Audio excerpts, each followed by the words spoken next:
Alors les plus valorisés, je ne sais pas, je ne saurais pas te dire, mais ça va vraiment dépendre encore une fois de la thématique, donc de ce qu'on constate. Pour l'instant en tout cas, le côté YouTube, donc on a les vidéos classiques, mais on a également les shorts, visés de plus en plus. Si on veut de l'inspiration, en fait on verra que Pinterest est assez bon dessus. Après autour des recettes, en général c'est plutôt de l'Instagram qu'on verra. Donc tout va dépendre de la thématique, des sujets qu'on cherche, et puis en fonction de ce besoin-là, on est capable de dire quelles sont les plateformes qui remontent le mieux. Les médias sociaux aujourd'hui sont valorisés par Google et par les moteurs de recherche traditionnels parce que c'est dans la force des choses, dans l'évolution des choses plutôt. Aujourd'hui, on est sur TikTok, on est sur Insta, on est sur YouTube, on est sur Reddit, de plus en plus en France, surtout aux États-Unis à la base. Donc c'est un fait. Aujourd'hui, on est dans la logique des plateformes. La logique des plateformes, c'est de dire qu'on va sur Instagram, puis on va chercher quelque chose. On va sur Google et on va chercher quelque chose. C'est pas on cherche quelque chose et on arrive sur Instagram, mais ça peut être le cas aussi. Donc du coup, on voit quand même une explosion. Hein, quand on prend Reddit par exemple, qui passe de 2-3 millions de visites à plus de 25-30 millions de visites en l'espace de quelques mois, c'est quand même assez impressionnant. Il y a certains médias sociaux qui vont être valorisés sur certaines thématiques. On sait que, par exemple, on a identifié chez IFN que, par exemple, des thématiques beauté, bien-être ou des thématiques un peu soins du corps, en fait, on va avoir beaucoup de short vidéos de YouTube, on va beaucoup de liens aussi vers des publications sur TikTok. A contrario, dès qu'on a des questions, ça dépend des sujets bien évidemment, mais on va avoir des forums qui vont remonter, des Reddit, des choses comme ça. Donc, en fonction des thématiques, Google est capable de valoriser un réseau social plus qu'un autre. Oui, si on part du principe que la recherche est partout, aujourd'hui le social en fait partie. Donc sur les thématiques que je cherche, que j'ai l'habitude de chercher dans mon quotidien, et le social a une forte valeur ajoutée, une forte présence dans les SERP. Oui, on peut parler du SEO social. J'ai envie de dire qu'on peut parler de SEO social à partir du moment où on conçoit notre métier comme le fait d'être référencé de manière organique sur les plateformes digitales, que ce soit Google, le traditionnel, le SEO ou autre. Donc maintenant, c'est la guerre un peu des acronymes en ce moment où tout le monde y va de Géo, etc.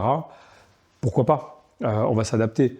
Maintenant, je pense que c'est un peu secondaire dans le sens où le principal, c'est le référencement, savoir référencer de manière organique. Chaque plateforme va avoir sa cible, ses internautes, ses usages de recherche.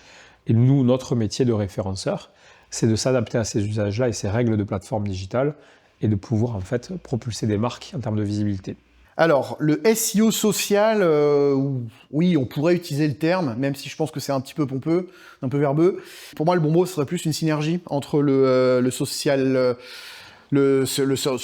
search et le SEO, parce que tout simplement, en fait, aujourd'hui, Google fait remonter des résultats sociaux dans ses pages de résultats de recherche. À partir du moment où il y a des résultats sociaux dans les SERP de Google, ok, ça veut dire qu'il y a un moment donné, il y a une synergie à faire. Comment je fais pour que ma marque remonte dans ces encarts-là? Comment je fais pour que ma marque soit citée déjà de base, je sais pas, dans des moteurs de recherche internes à certains médias sociaux, et que derrière, ça soit repris par Google. Donc il y a en fait plutôt une notion de synergie à trouver entre deux approches, plutôt qu'un néologisme comme SEO social, quoi. Ça va dépendre encore une fois des plateformes. Donc en fonction des plateformes, on est capable d'ajouter une description, on est capable d'ajouter des liens en bio, etc. Donc là, on parle vraiment de la partie netlinking pure pour avoir des liens.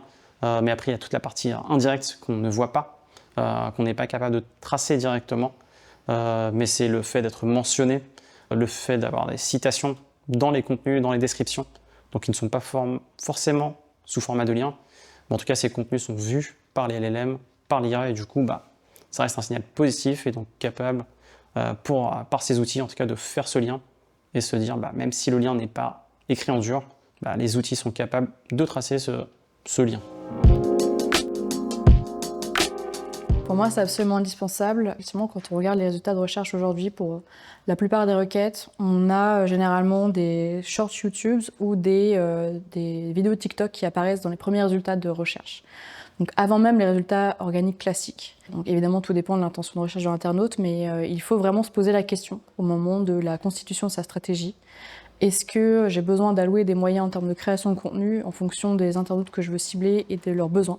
C'est vraiment indispensable.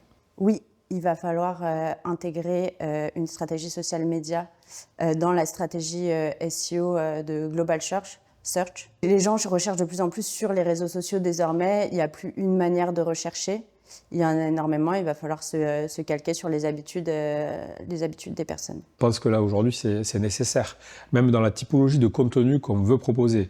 Aujourd'hui, arriver sur Google et se dire qu'on va juste faire, comme il y a 10 ans, un article de blog le plus long possible avec beaucoup de mots, du champ lexical.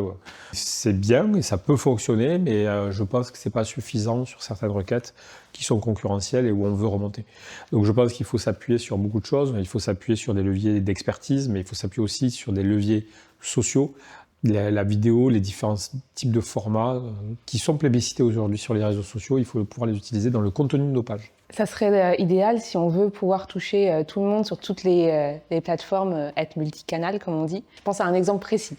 Vous tapez Gelée Royale sur un moteur de recherche, vous allez avoir des sites qui vont être proposés et aussi vous allez avoir des vidéos sur la Gelée Royale. Donc si vous voulez capter des personnes plutôt qui vont être friandes du vidéo, évidemment il faut penser à faire des vidéos. Et ça va vraiment dépendre de l'intention de recherche de votre internaute, mais aujourd'hui, on va avoir de plus en plus de contenus différents, pas forcément des articles ou des pages.